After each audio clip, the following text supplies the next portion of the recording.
Alright,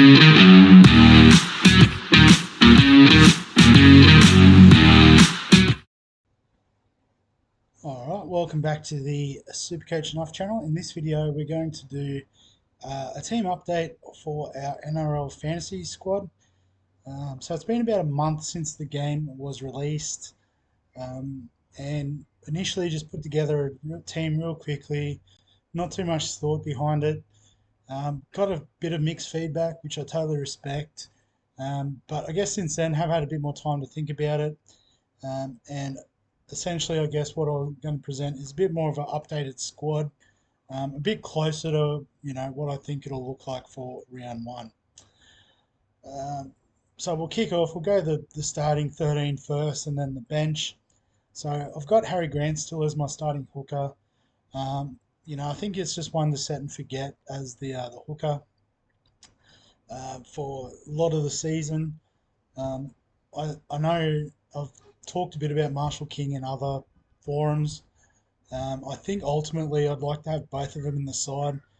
Marshall King can cover all the origins, but Harry Grant will lock in for round one, and we'll work our way up to Marshall King throughout the season. In the middles, we're going to spend a bit more money than what we did initially, and that's mostly down to the fact that probably after halfback, middle seems to be where we get a lot of our points from. So we're going to lock in Payne Haas as a solid VC captain option every week. He's probably the best middle in not just fantasy, but probably the NRL, with his work rate and his ability to break tackles and do all the things.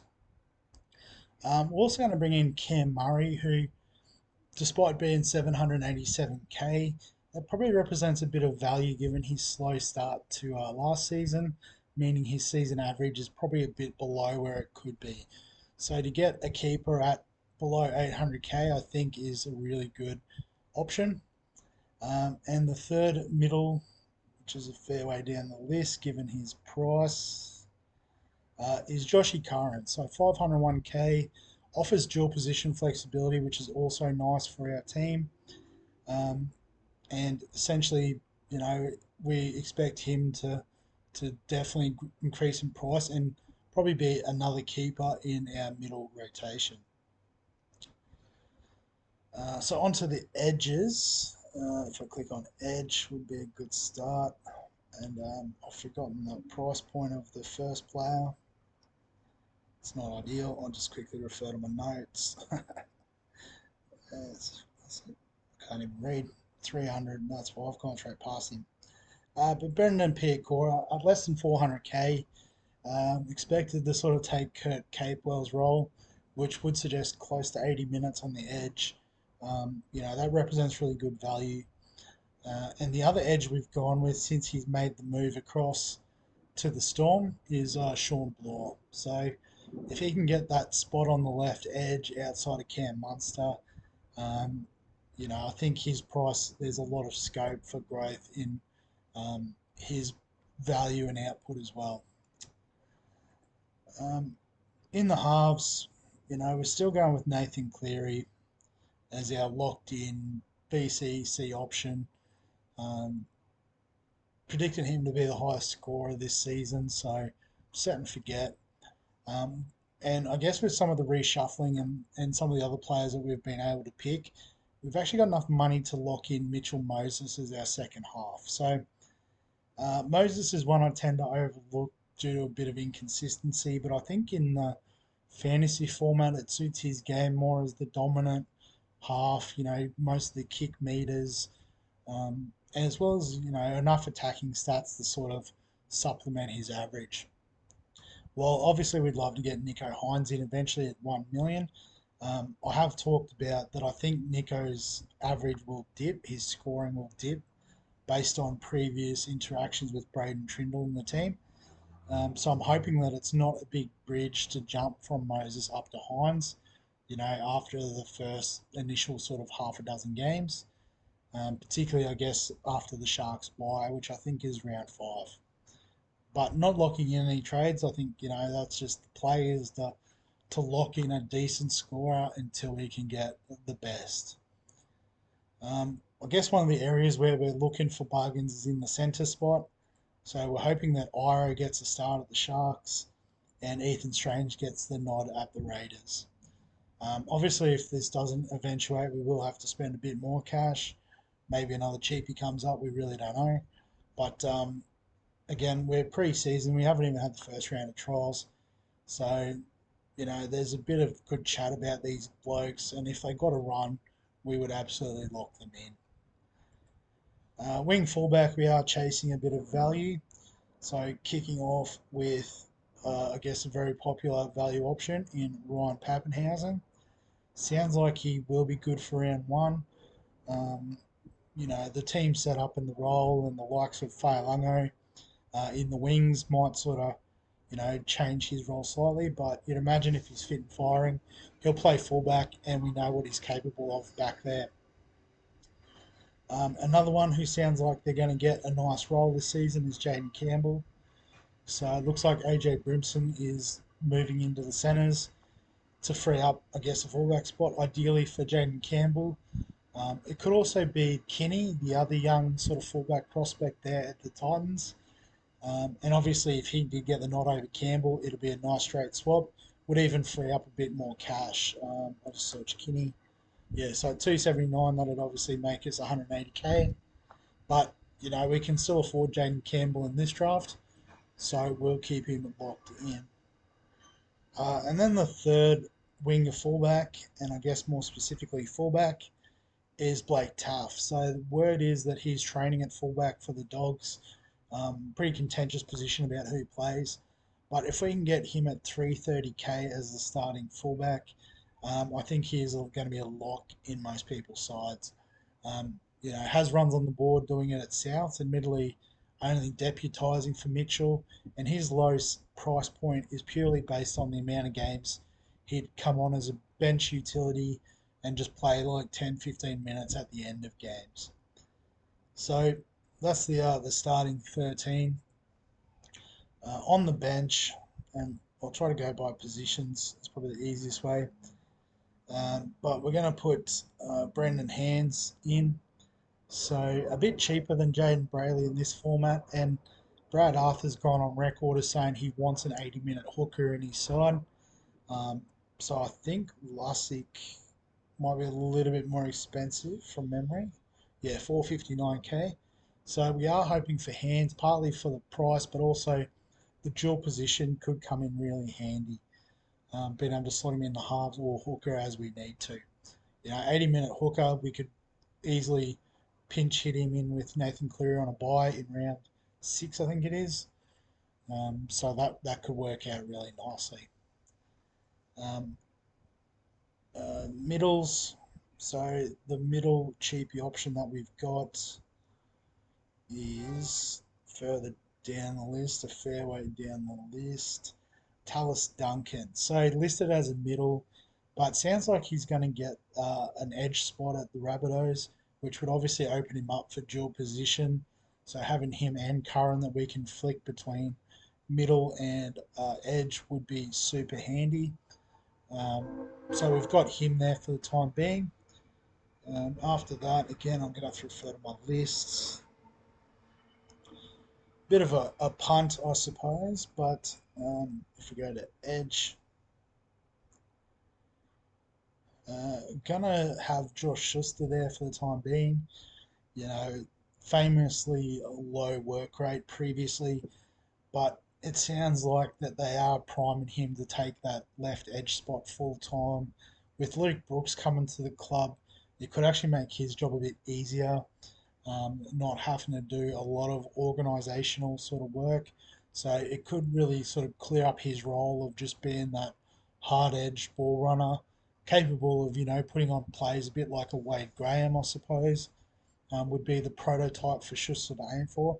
And if he did lock in that sort of role at 408k, he does represent good value. Again, dual position flexibility is very helpful as well. But, at the moment, we've got him in the side. In the halves, I guess the option that we've got lined up at the moment is Kyle Flanigan. So it looks like he is going to be the starting 6 for the Dragons. based on all the preseason chat. And obviously, his dad being the coach, he's worked with him before, can get the best out of him. And Shane Flanigan's even gone on record as saying that he thinks Kyle can take over some of the organisational duties from Ben Hunt. So it might be a bit of a system like at the Storm where, Jerome Hughes is freed up a bit more to run with the ball and that sort of thing. They might be looking for something similar out of Ben Hunt. And Kyle Flanigan can share responsibilities with long kicks and that sort of thing. So at 350k, just the fact he's playing 80 minutes will add to his value, but there might be some genuine value in his, kick meters and those sorts of stats, which do provide value in fantasy. Getting real deep now, so I do have to double check. But on the bench, it's all the value. So KO Weeks at 252k, if he gets the starting 5'8" job, we'll absolutely have that. Again, his price is mostly limited because of bench opportunities, playing on the edge for 10-15 minutes. Obviously, it doesn't allow for a lot of scoring. Can't find, it's because he's not a half. So in the middle, cheap. So Xavier Wilson, so few minutes on the table in the Broncos middle rotation. Fletcher Baker's sort of coming back from an injury, so they might ease him in. It could well be Kobe Hetherington that takes up the minutes with Carrigan moving into the 10 jersey perhaps. But we're going to take a gamble on Wilson being given a few more minutes purely based on potential. And at 263 dual position, that will be very nice. Another one with a lot of big preseason wraps. I initially sort of overlooked, but Sam Hughes. Saw a podcast the other day with Jacob Kiraz on Bulldogs winger centre, and he basically echoed Phil Gould's comments that Sam Hughes is probably the fittest player at the club. He beats most of them in the long distance running. So that suggests that he is open to a big minute role in the middle. And that last year he was probably only hampered by a few injuries. So at 250k, if he can lock the spot in the 17, I'm willing to go on faith from Kiraz and Gould and lock him in our teams. And then to finish off, we've got 230k exactly. So I think the best bottom dollar option at the moment seems to be Latu Fino. So good chance of getting the nod at Tigers at the 6. Obviously it's a bit tricky given they don't play week 1. So you would really have to have a look at how they line up in pre-season and who they sort of give time to there. Obviously the threat would be Jaden Sullivan, who does have runs on the board in terms of NRL experience. But given the news that David Nofoaluma has been told he can leave or has been punted essentially from the Tigers, I think it's very much Benji's world there. And if he sort of sees the talent in this kid that a lot of us do and gives him a chance from the start, I guess, you reflect on Benji working with Wayne Bennett as a bit of a mentor coming to the Broncos and that sort of thing. So he could take a similar approach that Bennett did with Isaiah Katoa last year.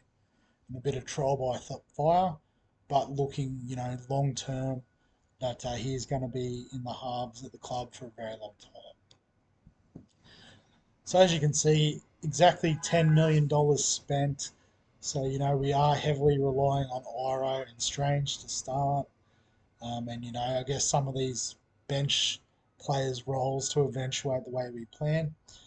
I think if it comes to it and, players don't sort of pan out, it's probably going to be Moses that gets cut. We've got him in because we had 792 in the bank and, we could get him in as a top 5 sort of halves option. But we are willing to take a haircut on him and then obviously distribute the funds as necessary. But, it is still pre-season. So we're very much in the phase of just let's be hopeful. Hopefully these players get the roles that we're anticipating. Um, their trial form looks good. There's no injuries, but obviously still a lot of water to go under the bridge. Also, just a quick reminder about the league. So we do have half the head-to-head league full. Oh, it doesn't show up here. Settings maybe. Is it invite? So I'm not as familiar with the fantasy setup. So yeah, you can see the league pin there. I'll put this in the comments as well, but or the description of the video, I should say.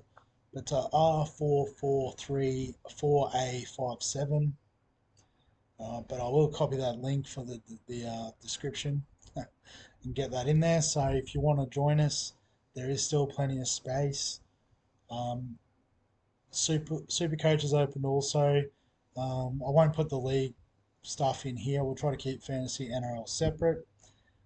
But just wanted to pump that up. There is an overall league as well. Um, Not as many interested, but obviously if you just want to, match up and see how you go overall, there is a league for that too. I'll put the code up here real quickly. Also add it to the description. But yeah, just wanted to promote those a little bit more. And like I said, give you an update of the team where it's at. We're still, 37 days away from the start of the season. About 3 weeks away from even the first round of trials. But getting sprinkles of news and training reports and the like, and spending a little bit more time looking at the actual setup of the team. So yeah, much happier with this draft. Stronger middles and halves, which is where I think the strongest scoring avenues are. Still managed to get Grant in at hooker, which is nice. Plenty of potential on the edges and the wing fullback spots for value. And I think some genuine options on the bench. Obviously centres is we're hoping on some stuff to fall our way, but we'll obviously cross that bridge when we get to it.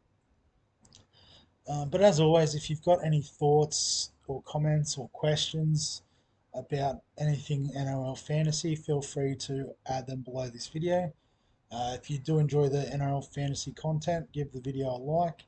Subscribe for all of our fantasy content, whether it's NRL, AFL, EPL, NBL still going. But other than that, I'll catch you in the next one.